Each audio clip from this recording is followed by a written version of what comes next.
को निर्वृत्त दग्ध्वा बाधित्वा, सारे संघात को बाधित करके और भगवान को प्राप्त हो जाते हैं। तो अविशुद्धम मनः, इसलिए माने भक्तों को बड़ा आश्वासन, मन की शुद्धि का प्रयास तो करते ही रहना चाहिए, पर माना जितनी शुद्धि की कसौटी है उतनी कसौटी पूरी पूरी न पार पड़े तो भी ये आश्वासन है कि अभिशुद्धम अपि मनः। अब आप कहेंगे कि अभिशुद्ध मन भगवान में लगेगा ही कैसे? तो वहां ये थोड़ा सा वर्णन है कि यहां इनका मतलब ये है कि भगवान का जो मनोमय स्वरूप, मनोमय स्वरूप, मन से जो भगवान के स्वरूप का ध्यान करते हैं ना, मन से भगवान के स्वरूप का ध्यान, कोई राम का करता है, कोई कृष्ण का करता है, कोई विष्णु का करता है, स्वरूप का ध्यान करता है। तो ये जो ध्येय मूर्ति है वो स्वतंत्र है, सबका अपना अपना, जैसे सालग्राम सबके अपने अपने, सबके सालग्राम अपने अपने, साझे के सालग्राम नहीं, हमारे दूसरे, तुम्हारे दूसरे, उनके दूसरे। मूर्तियां सबकी अपनी अपनी स्वतंत्र, हमारा, हमारी वस्तु स्वतंत्र। ऐसे मनोमय जो ध्यान है, मन से जो भगवान का ध्यान किया, मूर्तियों के दर्शनों से, चित्रों फोटोओं के दर्शन से, भगवान की कथाओं को सुन सुन करके, भगवान के जो मंगलमय स्वरूप का वर्णन पुराणों में, भागवत आदि सदग्रंथों में, रामायण आदि ग्रंथों में जो भगवान के स्वरूप का वर्णन है, इष्ट देवता सभी भगवान का स्वरूप है, लेकिन तो भी एक इष्ट देवता का निर्णय होना चाहिए। एक इष्ट देवता, सब एक ही है, भेद नहीं। तो भी ध्यान 100 ध्यान कैसे करेंगे? ध्यान तो एक ही, उसी में बुद्धि को जमाना पड़ेगा, सुस्थिर करना पड़ेगा। तो जो सदग्रंथों में भगवत स्वरूप का वर्णन है, उसके सारे सत्पुरुषों के द्वारा जो भगवत स्वरूप का वर्णन है, उसको सुन करके, मूर्तियां जो प्रतिष्ठित प्राचीन, उनका दर्शन करके, प्राचीन मूर्तियों का वहां खड़े होकर बैठकर ध्यान करो, बहुत अच्छा ध्यान हो जाता है जल्दी जल्दी। ऊपर की मूर्ति का स्वरूप चाहे सुंदर ना भी हो, पर उसी में ध्यान करने से बड़ा दिव्य, बड़ा सुंदर रूप मन में आ जाता है। तो इस तरह से अनेक प्रयास से जो सुंदर एक मनोमय कृष्ण का स्वरूप है, उस स्वरूप में ही जो कि अपना अपना स्वतंत्र है। कई संत वैष्णव कहते हैं हमारे राम जी अभी वहां नहीं गए, अभी वहां वो किया है, हमारे राम जी अलग। तो ठीक है, वो सब राम, सबका राम जी ध्येय मूर्ति अपना अपना अलग है। तो वही बेड़ा पार करने, उसी से कल्याण होगा, साझे का राम से कल्याण नहीं होगा। साझे का राम से कल्याण हो जो अपना राम है, अपने राम जी, जिनका हम ध्यान करते हैं, जो हमने ध्येय मूर्ति बनाया है, ध्येय मूर्ति जो बनाया है, अनंत ब्रह्मांड नायक परमात्मा भगवान कृष्ण का, भगवान राम का, जो तेजोमय, प्रकाशमय, मंगलमय, जो हमारी मानसी मूर्ति है। भगवान ही आते हैं उस मानसी मूर्ति में, भगवान प्रकट होते हैं। केवल भक्ति के मन की कल्पना ही नहीं है वो, पहले आदि में तो कल्पना ही है, पहले तो कल्पना ही है। जैसे पहले बच्चा लिखने लगता है तो क ख ग घ लिखता है, तो लिपियों को क ख ग घ समझने लगता है।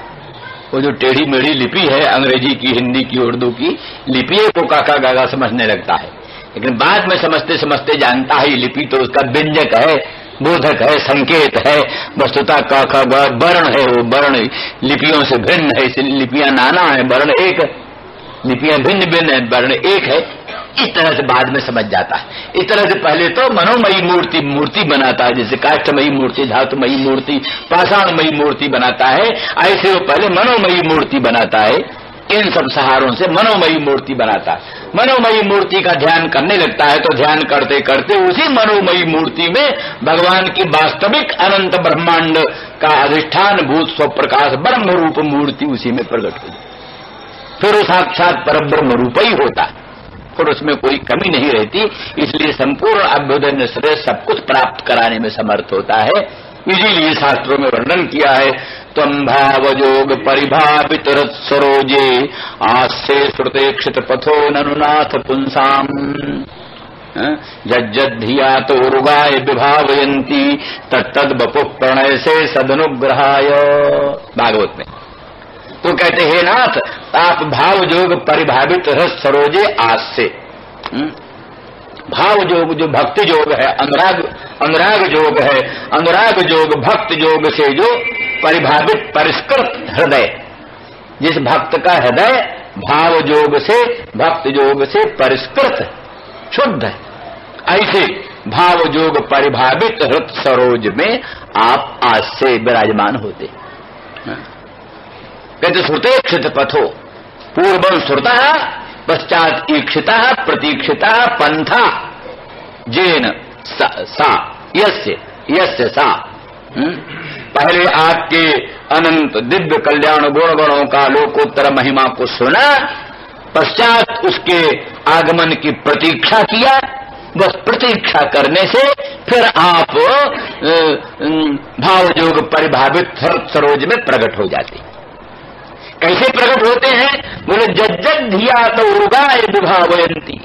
वो भक्त लोग अपनी बुद्धि से, अनुरागिणी बुद्धि से आपके जैसे जैसे स्वरूप का भावना करते हैं, तत्तद बपु प्रणय से वैसा वैसा रूप आप बनाते हो।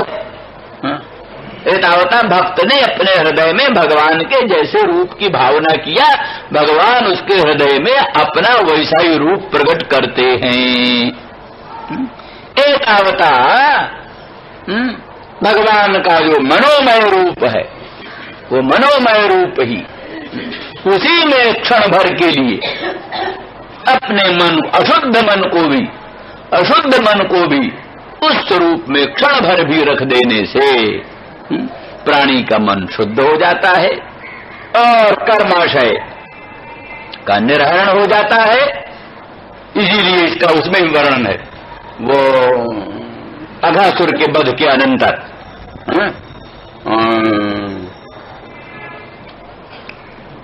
अघासुर की मुक्ति हो गई, उसके अघासुर के स्वरूप से एक तेज निकला, ज्योति निकली, वो भगवान कृष्ण में सन्निविष्ट हो गई। तो कुछ परीक्षित ने शंका किया, तो शंका का समाधान करते हुए सुखदेव जी कहते हैं,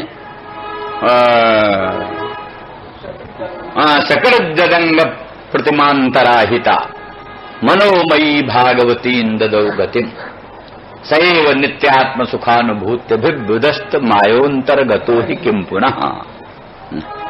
सकल जगंग प्रतिमांतराहिता, एक बार भगवान के मंगलमय अंग की प्रतिमा, सकल जगंग प्रतिमा, जिस भगवान के मंगलमय अंग की प्रतिमा मूर्ति एक बार भी हृदय में स्थापित कर दिया। सकल जगंग प्रतिमांतराहिता, कैसी प्रतिमा? मनोमयी प्रतिमा। जैसे काष्ठमयी धातुमयी प्रतिमा होती, जैसे मनोमयी प्रतिमा। तो जिस भगवान के मंगलमय अंग की मानसिक प्रतिमा, मानसिक मूर्ति एक बार भी मन में धारण कर लेते, उनको भागवती गति मिल जाती है। वही मनोमयी भगवान के मंगलमय अंग की प्रतिमा भागवती गति का प्रदान कर देती है। तो जिसके मंगलमय अंग की मानसिक प्रतिमा हृदय में धारण करने से प्राणी का कल्याण हो जाता है, साक्षात वही सच्चिदानंद घन पर ब्रह्म जब अघासुर के मुख में प्रविष्ट हो गया, हृदय में पहुंच गया तो इसका बेड़ा पार हो जाए, क्या आश्चर्य, इसका कल्याण हो जाए, इसमें आश्चर्य क्यों करना चाहिए, ये उन्होंने कहा। इस दृष्टि से यहां इनका कहना है कि उस भगवान का जो मनोमय विशुद्ध रूप है, उस मनोमय कृष्णचंद्र परमानंद कंद के मंगलमय स्वरूप में जनसाधारणों जन साधारण भी प्राणी अपने अविशुद्ध मन को मरण काल में भी क्षण भर के लिए भी प्रविष्ट करता है, तो ये मन शुद्ध हो करके कर्माशय को विधूनन करके, कर्म वासनाओं को नष्ट करके, या कर्म वासनाओं का आधार जो संघात है, संघात को बाधित करके और आपको प्राप्त हो जाता है। कैसा प्राप्त हो जाता है? यह जीव भगवान को साजुज्य को प्राप्त हो जाता है, ऐसा नहीं। जैसा जीव भगवान को साजुज्य भाव को प्राप्त होता है, ऐसा नहीं। तब कैसे? अरे ब्रह्मयोसन ब्रह्मापेति, ब्रह्मयोसन ब्रह्मापेति, ब्रह्म ही होकर के ब्रह्म को प्राप्त होता है। तो साक्षात ब्रह्म ब्रह्म भाव होकर के ब्रह्म को प्राप्त होता है, माने जीवत्व खत्म हो जाता है। जीवत्व खत्म होकर के ब्रह्मात्म भावापन्न होकर के उन भगवान को प्राप्त हो जाता है। और अर्क वर्ण, अर्क वर्ण, अर्क माने सूर्य, सूर्य जैसे अन्यान प्रकाशित स्वयं च प्रकाशते, सूर्य अन्यों को भी प्रकाशन करता है और स्वयं भी प्रकाश होता है। इस प्रकार से वो जन जो मरण काल में क्षण भर भी अविशुद्ध मन को भी भगवान में क्षण भर के लिए सन्निविष्ट कर देता है, वही मन, वही भक्त शुद्ध हो करके कर्माशयों को बाधित करके ब्रह्म स्वरूप हो करके ब्रह्म को प्राप्त हो जाता है। उसमें ब्रह्मनिष्ठ संपूर्ण गुण आविर्भूत हो जाते हैं। ब्रह्ममय और कवर्ण, इसे ब्रह्ममय सन, ब्रह्ममय हो करके, ब्रह्मरूप हो करके, यानी ब्रह्मयोसन ब्रह्मापेत न्याय से उसका जीव भाव खत्म हो जाता है, ब्रह्म भाव को प्राप्त हो करके और शुद्ध सच्चिदानंद घन परम ब्रह्म को प्राप्त हो जाता है।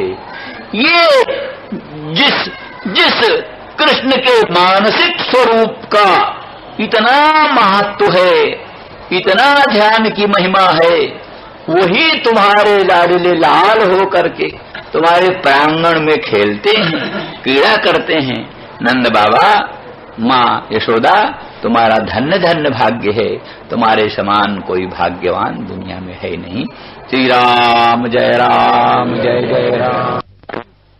जस्मिन् जन प्राण वियोग काले क्षणं समावेश्य मनो विशुद्धम निर्हृत्य कर्माशय माशु जाति पराम गतिम ब्रह्ममयोर्कवर्ण। जिस भगवान में, अर्थात जिस भगवान के मानसिक रूप में, ये अर्थ क्यों किया कल जो हमने कहा कि मानसिक रूप में भगवान की जो मनोमयी प्रतिमा, मनोमयी प्रतिमा में अपने मन को प्राण वियोग काल में भी, अति व्यग्रता दशा में भी, अशुद्धि दशा में भी क्षण भर के लिए अविशुद्ध मन को भी भगवान में क्षण के लिए भी स्थापित कर देते हैं। वो आशु शीघ्र ही कर्माशय का विधूनन करके, कर्माशय का निर्हरण करके, दग्ध करके, बाधित करके और ब्रह्ममय हो करके, अर्क वर्ण हो करके भगवत भाव को प्राप्त होता है। तो मनोमय क्यों कहा? इसलिए कहा कि मनोमय में ही चित्त के प्रवेश की संभावना है। जो भगवान का दिव्य श्री विग्रह है, वो तो तत्काल सामने आता नहीं। इसलिए स्वयं कृष्णचंद्र परमानंद कंद मदन मोहन ब्रजेंद्र नंदन सामने है नहीं, रामचंद्र राघवेंद्र भगवान सामने है नहीं, तो उनमें मन का सन्निवेश कैसे होगा? इसलिए उसका अर्थ है कि मनोमय स्वरूप जो भगवान का है, वेद वेदांतों का श्रवण करके, सब पुराणों में जो भगवान के मंगलमय श्री विग्रह का वर्णन है उसका श्रवण करके, और विभिन्न श्री विग्रह जो विभिन्न विभिन्न मंदिरों में स्थापित हैं उनका दर्शन करके, उत्तम चित्रों में भगवत स्वरूप सौंदर्य का अनुभव करके, और शनै शनै मानसी प्रतिमा का निर्माण करता है, मानसी मूर्ति। ये सब जो बाह्य दर्शन है उसी मानसिक स्वरूप निर्माण में साधन बनते। जितना अधिक भगवत स्वरूप सौंदर्य का श्रवण करोगे और सौंदर्यपूर्ण दिव्य मंगलमयी मूर्तियों का दर्शन करोगे और भगवान के राजोपचार चतुष्षष्ठी उपचार देवोपचार का दर्शन करोगे, दिव्य भूषण वसन अलंकारों से विभूषित सुसज्जित अलंकृत श्री विग्रहों का दर्शन करोगे, उसके द्वारा शनै शनै अंतःकरण में एक भगवान की मानसी मनोमयी दिव्य प्रतिमा आविर्भूत होगी। तो पहले तो प्रतिमा काल्पनिक ही होगी, लेकिन ध्यान की महिमा से धीरे धीरे अखंड सच्चिदानंद घन भगवान स्वयं उस मानसिक प्रतिमा में प्रकट हो करके वास्तविक रूप में प्रकट हो जाते हैं। ये स्थिति है। तो उस मानसिक प्रतिमा में क्षण भर के लिए भी जो मन लगा देता है और समय नहीं मरण काल में भी लगा देता है, अशुचि दशा में, क्योंकि उस समय मरण काल है, अशुचिता भी हो जाती, कहीं मूत्र ही निकल पड़ा, कहीं कुछ भी हो गया, कहीं कुछ भी हो गया, अशुचि दशा है। तो उस मरण काल में, व्यग्रता काल में, अशुचि दशा में भी क्षण भर भी और अशुद्ध मन को भी, इसलिए मनोविशुद्धम अविशुद्धम, अविशुद्ध मन को भी उन भगवान के स्वरूप में जो क्षण भर के लिए प्रविष्ट कर देता है, तो आशु शीघ्र ही उसका मन विशुद्ध हो जाता है। अशुद्ध मन तत्काल विशुद्ध हो जाता है। ये भगवत स्वरूप की महिमा, भगवत स्वरूप की महिमा। जैसे पारस परस को धातु सुहाई, पारस को स्पर्श करके लोहा भी सोना हो जाता है तत्काल, जैसे भगवत स्वरूप का स्पर्श करके, भगवत स्वरूप का मनसा स्पर्श करके, मन से ध्यान करके तत्काल मन की अशुद्धि दूर हो जाती, मन शुद्ध हो जाता है। और जीवन काल में भी मन के शुद्ध करने का वही मूल कारण है भगवत स्वरूप सौंदर्य का चिंतन, वही मन की शुद्धि का मूल कारण है।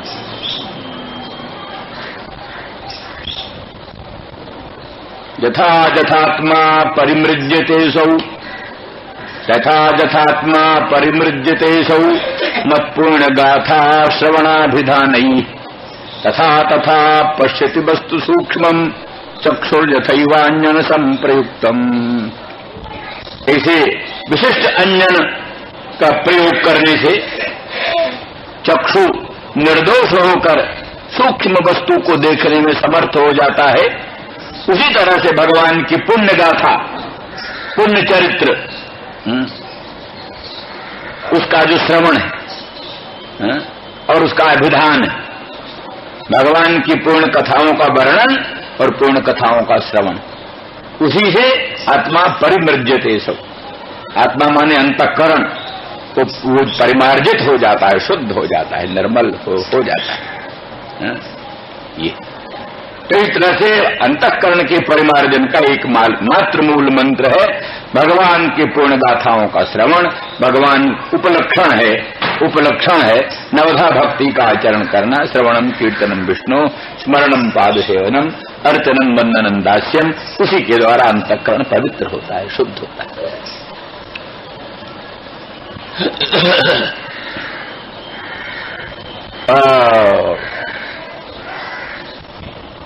ये भी है भक्तिर विरक्तिर भगवत प्रबोध। भगवान की पूर्ण गाथाओं का श्रवण करने से क्या होता है? भवन्ति वही भागवत राजन भक्तिर विरक्तिर भगवत प्रबोध। जैसे कोई लड्डू खाए, पायस खाए तो तुष्टि पुष्टि क्षुद पायो अनुभासम। प्रत्येक ग्रास पायस का जय ग्रास खाता है, प्रति ग्रास के साथ तुष्टि होती जाती है, पुष्टि हो जाती है, क्षुधा की निवृत्ति होती जाती है। साथ साथ तुष्टि पुष्टि क्षुद निवृत्ति, तुष्टि हो पुष्टि हो क्षुधा की निवृत्ति हो।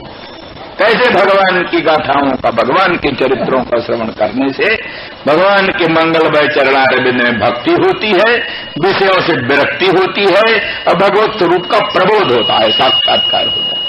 ये सब बात बनती है।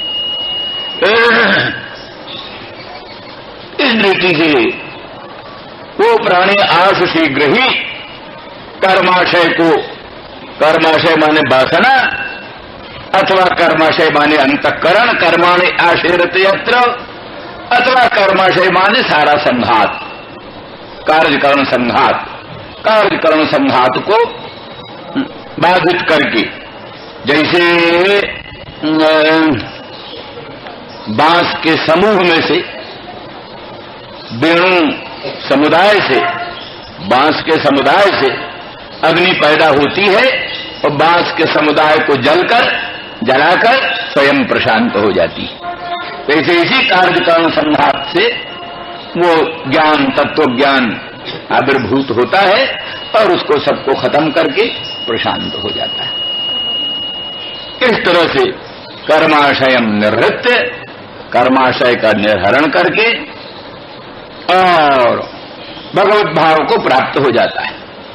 तो जैसे जीव को सायुज्य ब्रह्म में प्राप्त होता है वैसा नहीं, ब्रह्ममय अर्थात ब्रह्मयो सन ब्रह्माप्येति, ब्रह्म होकर ही ब्रह्म भाव को प्राप्त होता है। अर्थात जितने आवरण हैं सब आवरण नष्ट हो जाते हैं, स्वाभाविक ब्रह्म भाव का प्रादुर्भाव होता है, इसलिए ब्रह्ममय होता हुआ भी ब्रह्म को प्राप्त होता है। अर्क वर्ण, अर्क सूर्य जैसे स्व प्रकाश है, अन्यान प्रकाश है तो स्वमपि प्रकाश है, अन्य को भी प्रकाशन करता है और अपने आप को भी प्रकाशन करता है सूर्य। उसी प्रकार से अर्क वर्ण हो करके, माने अर्क सूर्य के तुल्य स्वयं प्रकाश हो करके अपने स्वरूप का प्रकाशन करता है, इतरों का भी प्रकाशन करता है। एतावता ये भी है कि भगवत भाव का भगवत गुणों की स्फूर्ति होती है, भगवत गुणों की स्फूर्ति होने लगती है उसमें।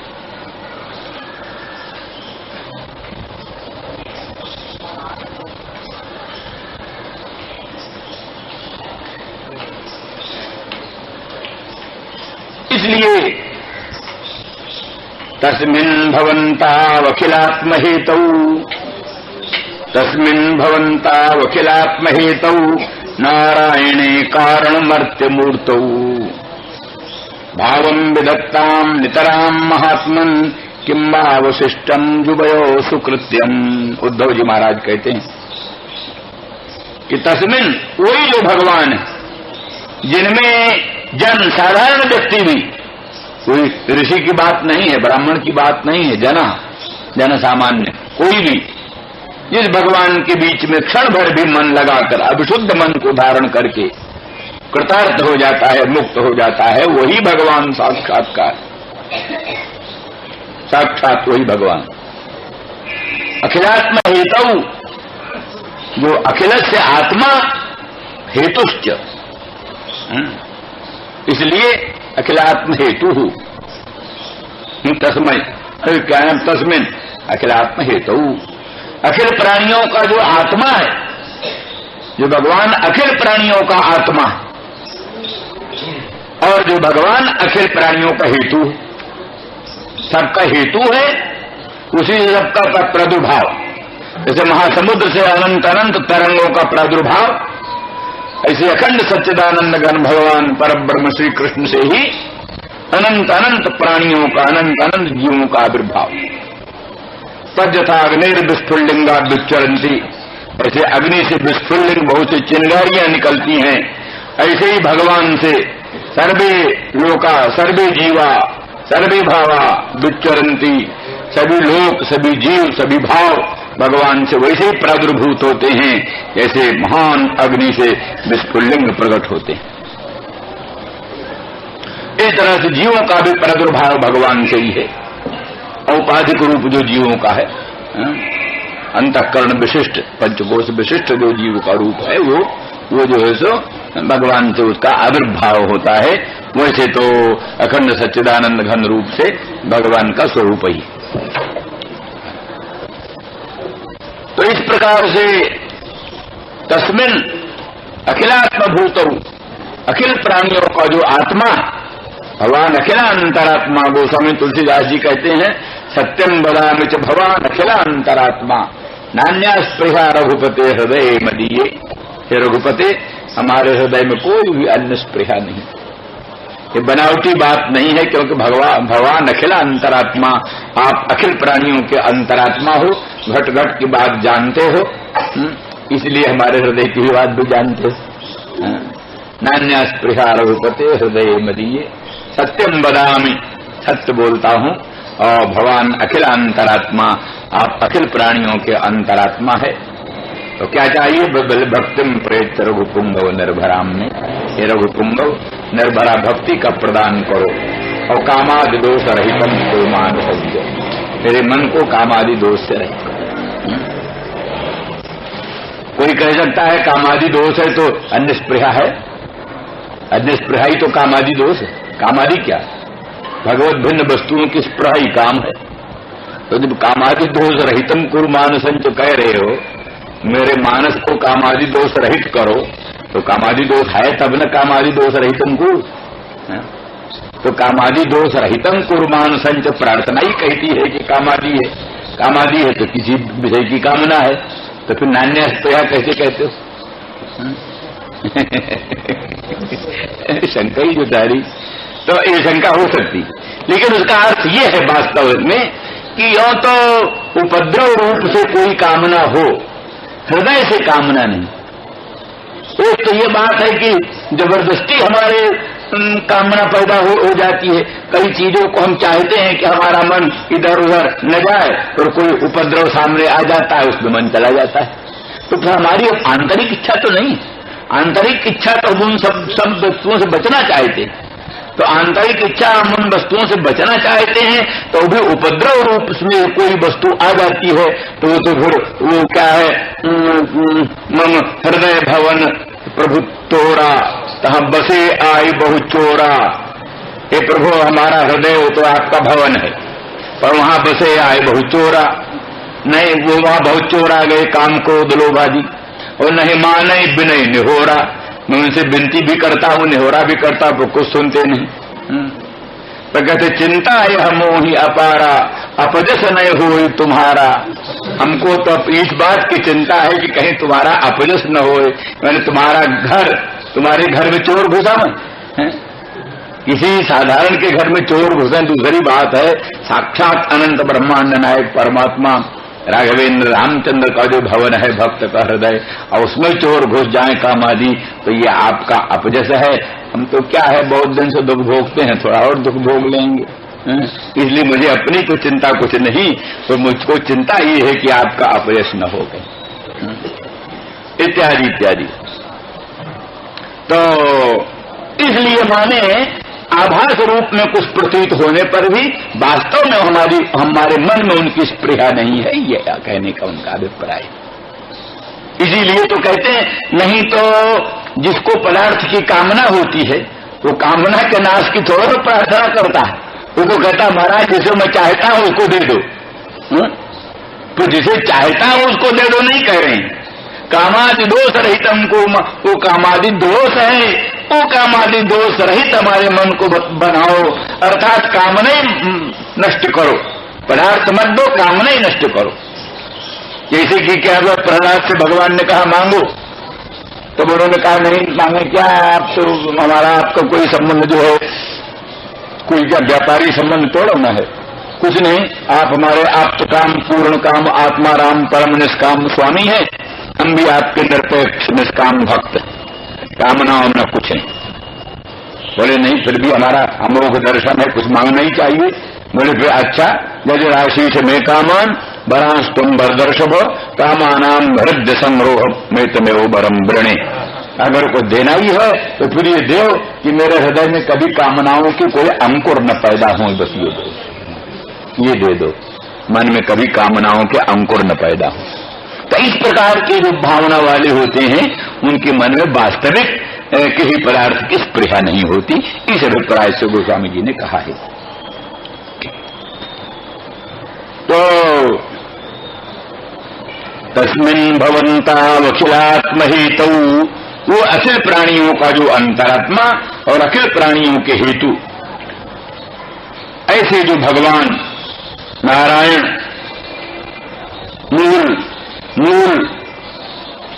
मूल परब्रह्म स्वरूप नारायण, वही जैसा कहा नारस्य आयने आश्रय, नार माने जीव समूह और नार माने पुरुषावतार। तो नारायणाम समूह माने अनंतानंत पुरुषावतार, जिनसे अनंत अनंत अवतार होते हैं। तो अनंत अनंत पुरुषावतार, उन पुरुषावतारों का एकमात्र आश्रय वो नारायण, परब्रह्माधिपति से भी उत्कृष्ट। ऐसे जो अखिलात्म हेतु नारायण, क्योंकि कारण मर्त्य मूर्तौ, कारण में वो सन कारणस्यैव सतः, कारणस्यैव सतः मर्त्य मूर्ति जस्य है। तो कारण अनंत ब्रह्मांड के अधिष्ठान, अनंत ब्रह्मांड के कारण, पर उन्होंने ही मर्त्य रूप धारण कर लिया है, मनुष्य रूप धारण कर लिया है। निराकारम भजन्तिन्ने निराकार मथा परे वयं संसार संतप्ता निराकारम उपासमहे। तो निराकार ब्रह्म होता है, निराकार ब्रह्म होता है, और निराकार ब्रह्म होता है। गंगा नीर है, पानी, पानी के रूप में ब्रह्म प्रकट।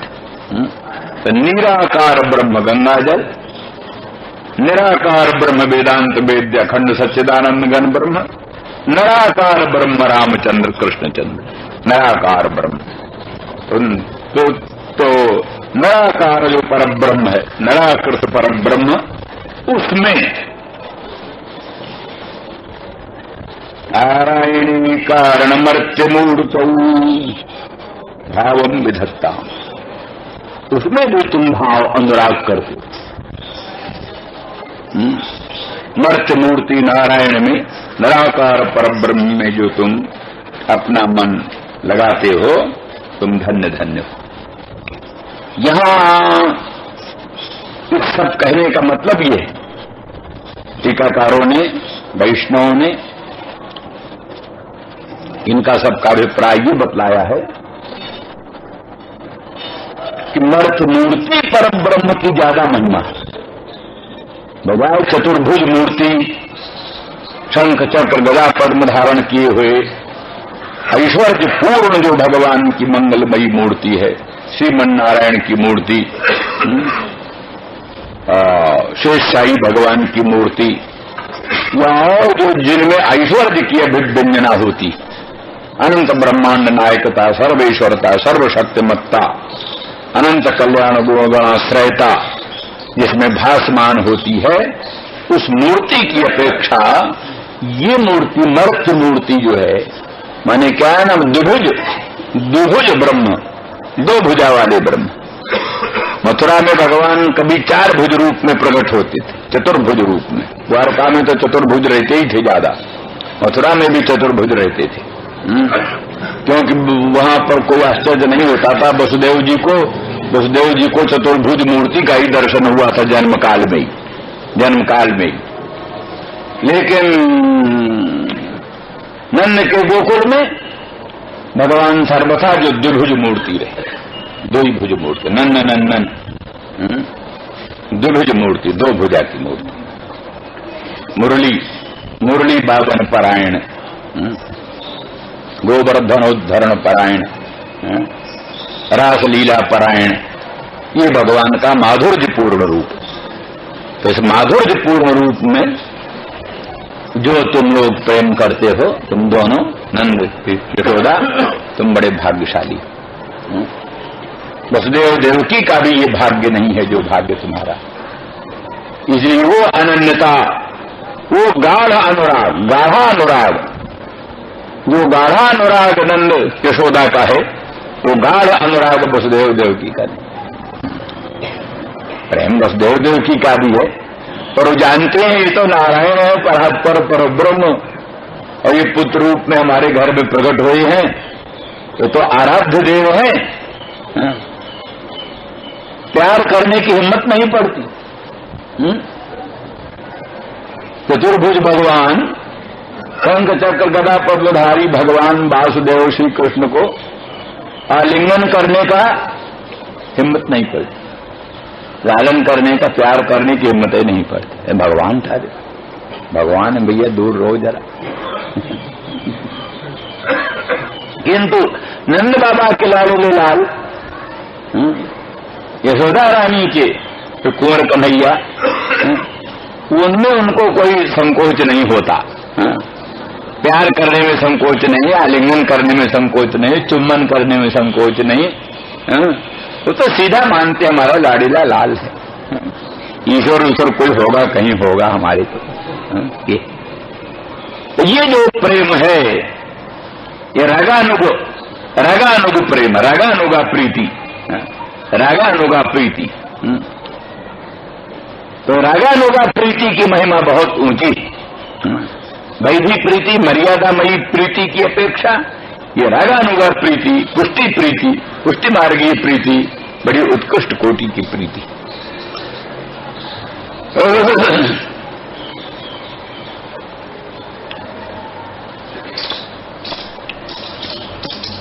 तो तस्मिन् भवन्ता वखिलात्महेतौ नारायणे कारणमर्त्यमूर्तौ भावन् विधत्ताम् नितराम महात्मन्। नितराम भाव, तुम दोनों उन भगवान में नितराम प्रीत करते हो, नितराम प्रीत करते हो। तुम्हारी प्रीत निश्चित, सबकी प्रीति की सीमा, सबके अनुराग की सीमा, तो तुम्हारा प्रेम निश्चित। हे महात्मन रंग, किंबा अवशिष्टम जुबयो सुकृत्यम, तुम्हारे लिए कौन सा सुकृत्य बाकी है, कौन सा सुकृत्य बाकी है? सब सुकृत्य, जितना सारे सुकृत्यों का फल, सारे सत्कर्मों का फल, श्री कृष्ण भगवान का दर्शन, फिर श्री कृष्ण भगवान में लोकोत्तर अनुराग, उत्कट प्रीति हो जाए, कुछ भी बाकी नहीं बचता। प्राणी कृतं कृत्यम प्राप्तम प्रापणीयम छिन्नाश्चेतव्याः, सब कुछ प्राप्तम प्राप्तव्यम, सब प्राप्तव्य प्राप्त कर लिया, सारा कृत्य संपादित कर लिया, सब कुछ संपन्न हो गया, कुछ बाकी नहीं। तो अब यहां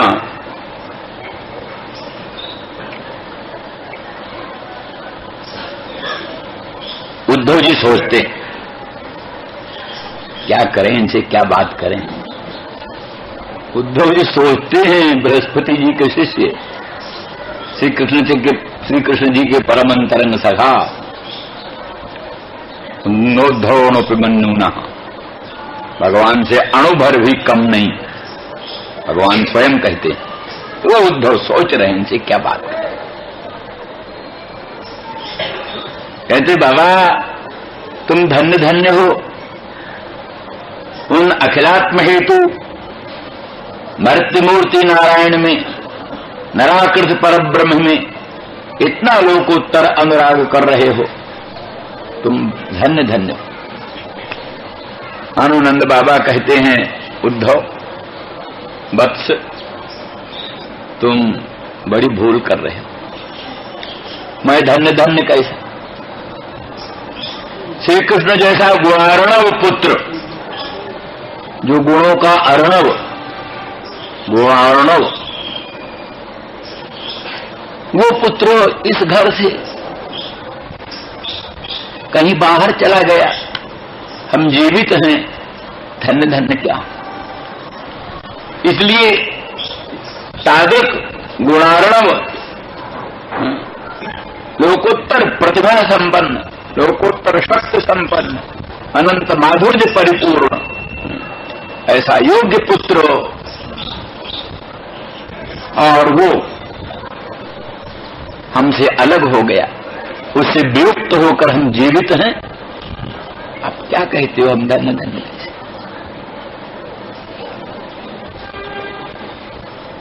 तो उद्धव कहते हैं नहीं बाबा, आप ऐसी चिंता मत करो।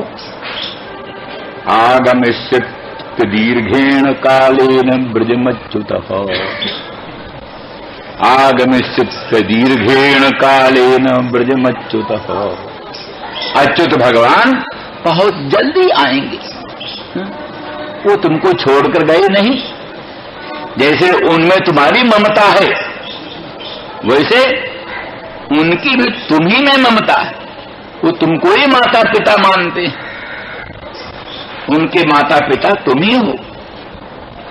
इसलिए बहुत अदीर्घ काल में, बहुत जल्दी ब्रज में आएंगे। बोले कई दिन हो गए भैया, कैसे विश्वास करेंगे आएंगे।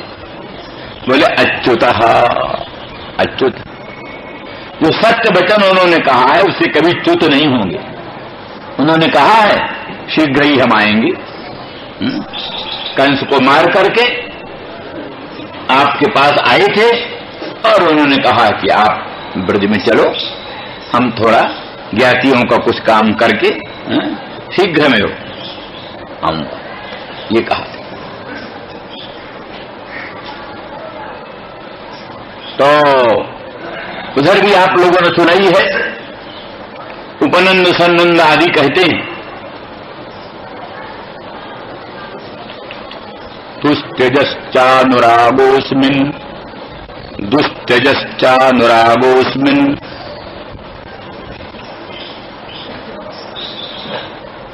नंदते तनयेस्मासु तस्योत्पत्तिकः कथम। हे नंद, तुम्हारे इस पुत्र में कहते दुस्त्यज अनुराग, दुस्त्यजश्चानुरागोऽस्मिन् सर्वेषान्नो ब्रजौकसाम्, दुस्त्यजश्चानुरागोऽस्मिन् सर्वेषां नो ब्रजौकसाम्। सभी ब्रजवासी जितने ब्रजवासी हैं हम सबका इस कृष्ण में दुस्त्यज अनुराग है। हजार प्रयत्न करने पर भी वो अनुराग छूट नहीं सकता। दुस्त्यजश्चानुरागोऽस्मिन् सर्वेषां नो ब्रजौकसाम् नंदते तनयेस्मासु। हे नंद, तुम्हारे तनय में अस्मिन्स्ते तनये नः अस्माकं सर्वेषां ब्रजौकसाम् दुस्त्यज अनुरागः। नंद, इस तुम्हारे पुत्र में कृष्ण में हम सभी ब्रजवासियों का दुस्त्यज अनुराग है। और अस्मासु तस्यापि औत्पत्ति का स्नेह, हम सब लोगों में उसका भी, मन कृष्ण का भी औत्पत्तिक स्नेह, स्वाभाविक स्नेह, कृष्ण का भी हम लोगों में सहज अनुराग है, स्वाभाविक प्रेम। तो एतावता सिद्ध हुआ कि जैसे सभी ब्रजवासियों का भगवान कृष्णचंद्र परमानंद कंद में अनन्य अनुराग, दृढ़ अनुराग, उसी प्रकार से भगवान कृष्ण का भी अपने ब्रजवासियों में परम अनुराग है, दृढ़ अनुराग है। ये भगवान प्रेममय है, प्रेम रूप है, प्रेम के आधार है, प्रेम के विषय है, प्रेम के आश्रय, प्रेम स्वरूप है, प्रेममय है, प्रेम के आधार है, प्रेम के विषय है, प्रेम के आश्रय। इसलिए वो स्वयं सब ब्रजवासियों में बड़ा प्रेम करते हैं। इसे आगमिष्यत दीर्घेन कालेन ब्रजमच्युत। अच्युत भगवान अपनी वाणी को सत्य करेंगे, अवश्य ही अदीर्घ काल में जल्दी ही आएंगे।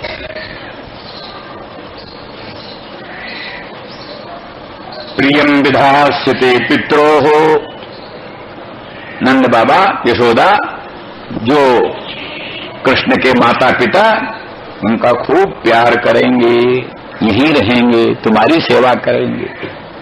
प्रियम विधास्यते पित्रोर भगवान सात्वताम पति। तो भगवान है सात्वतों के भक्तों के पति हैं, स्वामी हैं। सात निर्विकारम परम ब्रह्म ध्येयत्वेन अस्ति अस्य इति सत्ववान।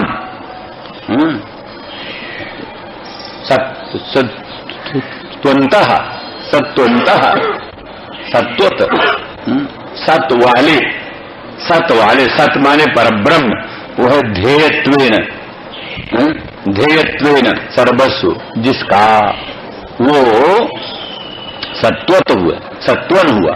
और सत्वत एव सात्वता, सत्वत एव सात्वता।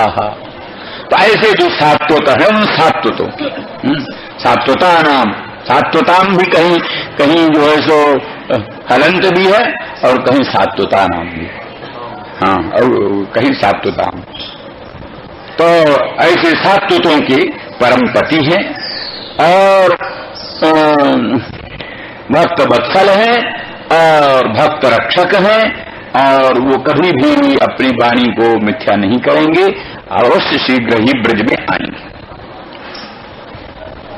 नंद बाबा कहते हैं, भैया उद्धव बताओ तो कई दिन में आएंगे? 5 दिन में, 7 दिन में, 10 दिन में, महीना में? ठीक ठीक बताओ। हम इन प्राणों के धारण करने का कष्ट क्यों करें? अगर उनको जल्दी आना नहीं है तो इन प्राणों को धारण करने में तो बड़ा कष्ट होता है। माने प्राण त्याग देना ये बहुत कठिन नहीं है भक्त के लिए, सामान्य है। प्राण धारण करना बहुत कठिन। भगवान के विप्रयोग जन तीव्र ताप में संतप्त होना और प्राणों को धारण करना ये बहुत कठिन है। प्राणों को त्याग देना तो सरल है। तो इसलिए प्राणों का जो धारण है केवल उनके दर्शन की आशा से। मदन मोहन के मंगलमय मुखचंद्र का फिर भी दर्शन होगा, उनके मधुर मनोहर वचनामृत का फिर भी रसास्वादन प्राप्त होगा, उनके सुस्मित मुखचंद्र का पुनर्दर्शन होगा। ये जो भक्त के मन में भावनाएं होती, आशाएं होती, उन्हीं आशाओं के कारण तीव्र ताप को सहन करते हुए भी भक्त जीवित रहते। तो भैया कोई निश्चित काल बताओ कब आएंगे, तो फिर हम प्राणों को धारण करें, अथवा फिर इनका प्राण धारण करने का कष्ट क्यों सहें? उद्धव सोचते हैं क्या करें, क्या उत्तर इनको दें।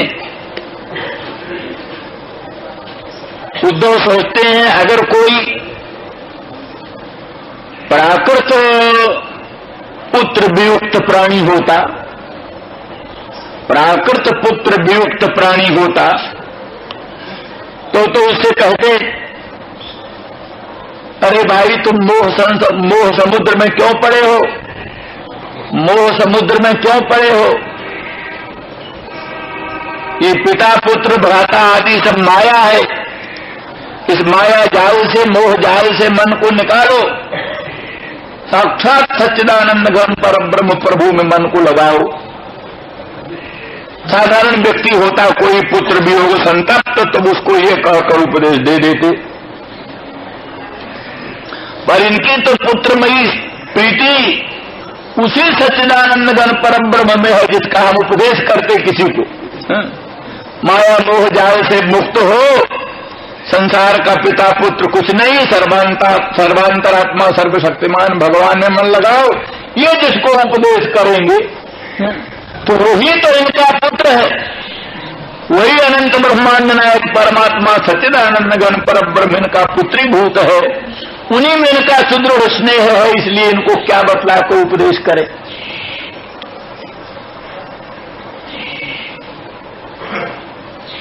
वसुदेव देवकी की तो ये बुद्धि है कि ये परमेश्वर है, हमारे आराध्य देव हैं, इनको उनमें पुत्र की ममता नहीं करनी चाहिए, इनमें वो बुद्धि है नहीं।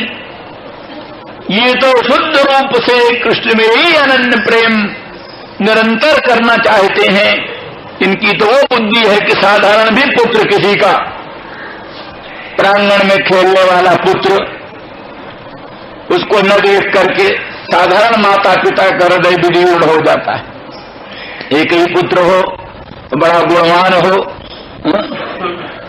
बड़ा गुणवान हो, योग्य हो, और उसको अपने प्रांगण में खेलते न देखकर हृदय फटने लगता है। फिर इनका अनंत कल्याण गुणगण का धाम श्री कृष्ण जैसा पुत्र,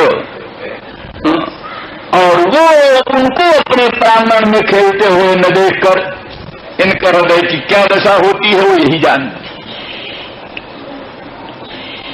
नंद बाबा सोचते हैं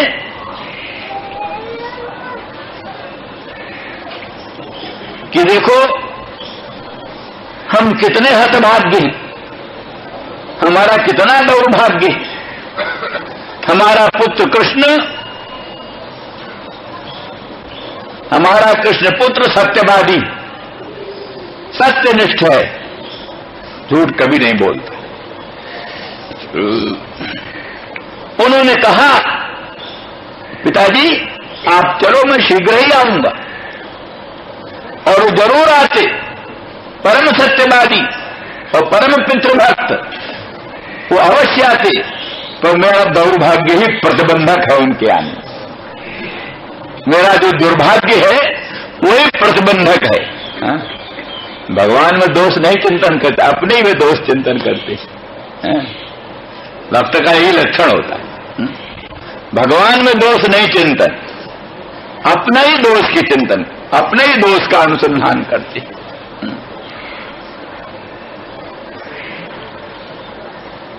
क्या कहा, गुण तुम्हार समुझई निज दोषु, गोस्वामी जी कहते गुण तुम्हार समुझई निज दोषु, यही सब भांति तुम्हार भरोसु।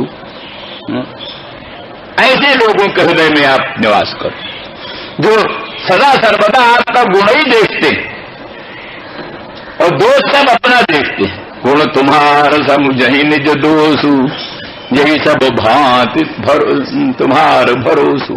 सब भांत से इसको भगवान का भरोसा। इसलिए नंद बाबा कहते हैं मेरा पुत्र परम पितृभक्त है और सत्यवादी है, मैं शीघ्र आऊंगा, ये कहकर के भी जो नहीं आ रहे हैं तो मेरा दुर्भाग्य है और कुछ नहीं, मेरा दुर्भाग्य ही प्रतिबंधक है। और कितनी अच्छी बात थी अगर ये लोग कहते हैं कि वो सर्वेश्वर है। गर्गाचार्य ने कहा वो सर्वेश्वर है कृष्ण, तब तो और विचित्र बात है कि साक्षात सर्वेश्वर, साक्षात सर्वशक्तिमान परमात्मा कृपा करके पुत्र हो करके हमारे घर प्रकट हुए और हमारे दुर्भाग्य के कारण हम उनको अपने घर में सुरक्षित न रख सके। और उन्होंने कितना उपकार किया, इंद्र वर्षण से बचाया, दावादल से बचाया और नाना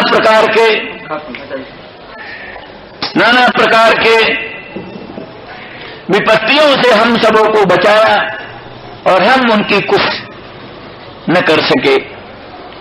उनको प्रसन्न रखने का, उनको अपने घर रखने का कोई सदुपाय न कर सके, इसलिए हम बड़े अभागे ये सोचते हैं। तो उद्धव सोचते हैं कि अब इनको क्या कहें, किस तरह से इनको समझाएं। अगर कहते हैं कि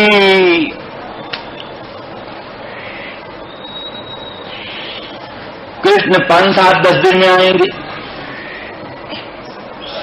तो 5, 7, 10 दिन में तो आएंगे नहीं, तो वाणी झूठी होगी हमारी अलीक भाषण करने से, और हम पर कुपित होंगे और दुखी होंगे।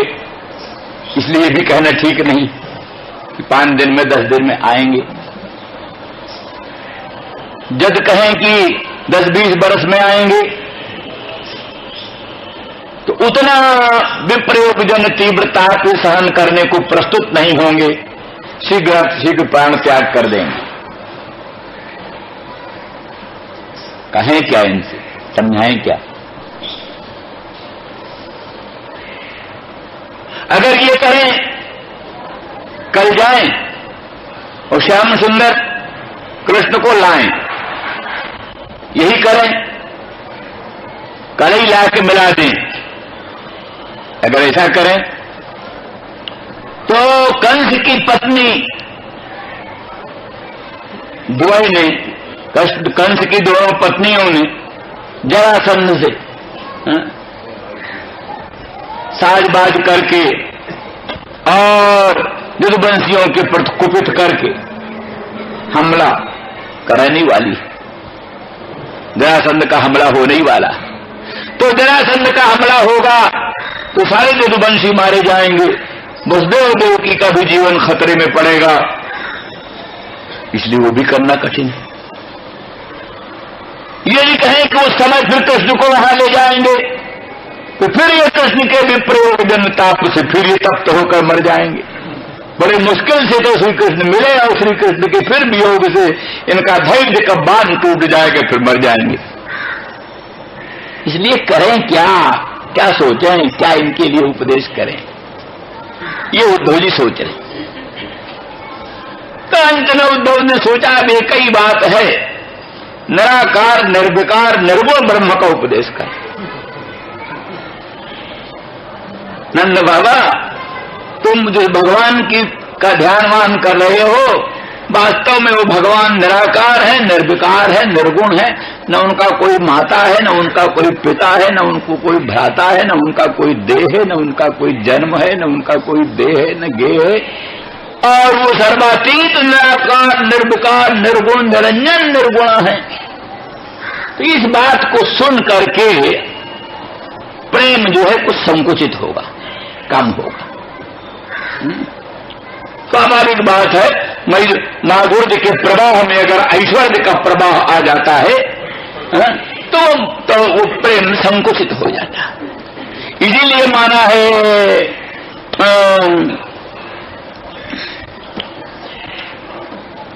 एक उन्होंने सनातन गोस्वामी का भागवतामृत नाम का ग्रंथ, भागवतामृत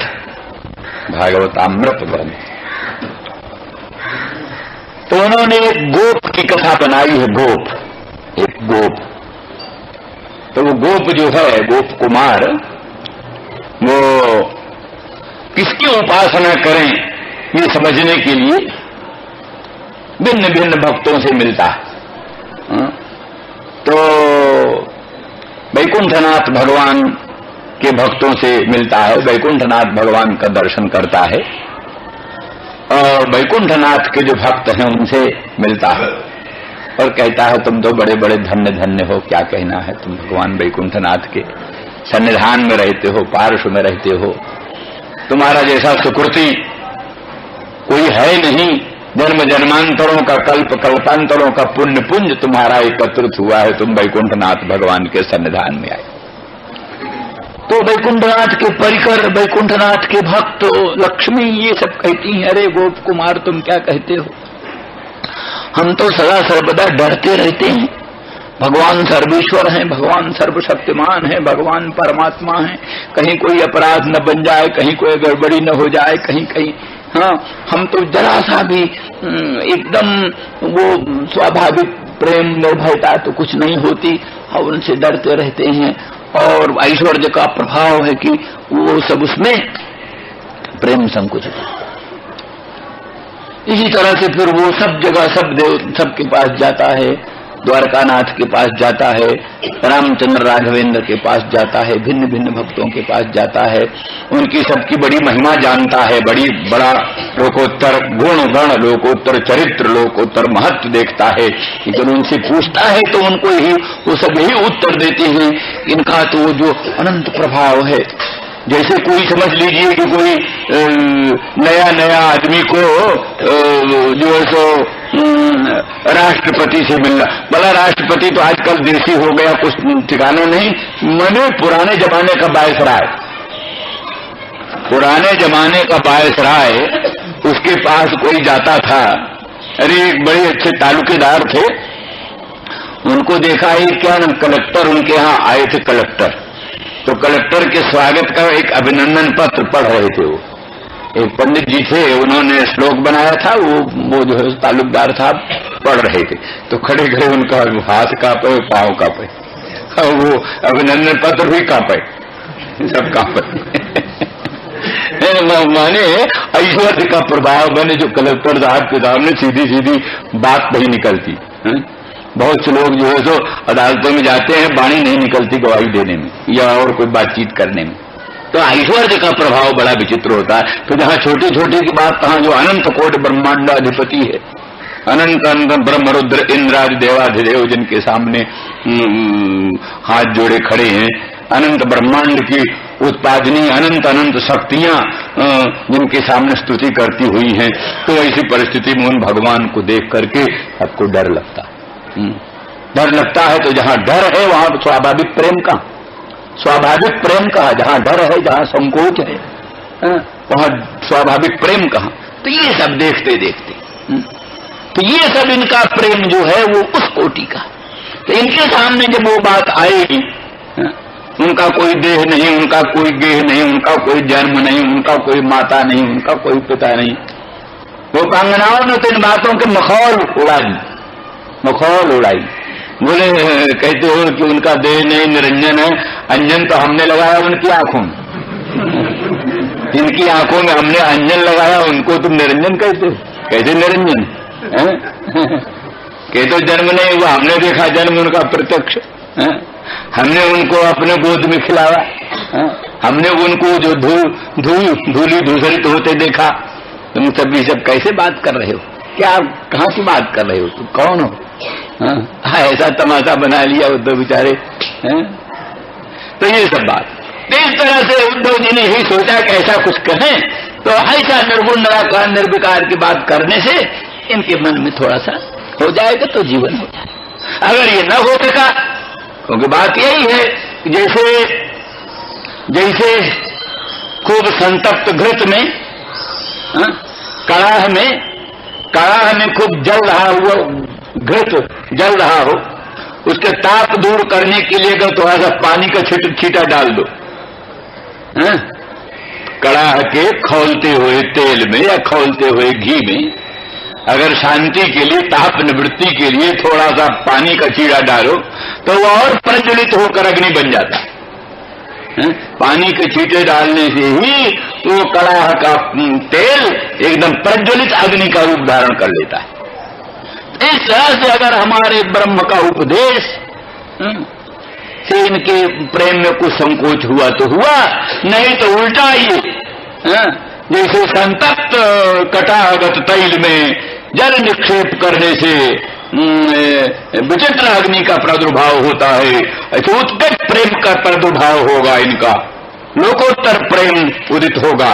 क्योंकि ये बात बताया है कि जैसे नदी का प्रवाह बह रहा है, अब उसको अगर रोकने का प्रयास करो तो इतना तोड़ मार करके बंधन को प्रतिबंध को काट करके और बेगवान हो जाता है। उसी प्रकार से अगर निर्गुण निराकार निर्विकार ब्रह्मोपदेश करके इनके प्रेम को कुछ प्रतिबद्ध करने का प्रयास किया तो उनका प्रेम सारे प्रतिबंधों को तोड़ करके और उत्कट रूप में प्रकट होगा।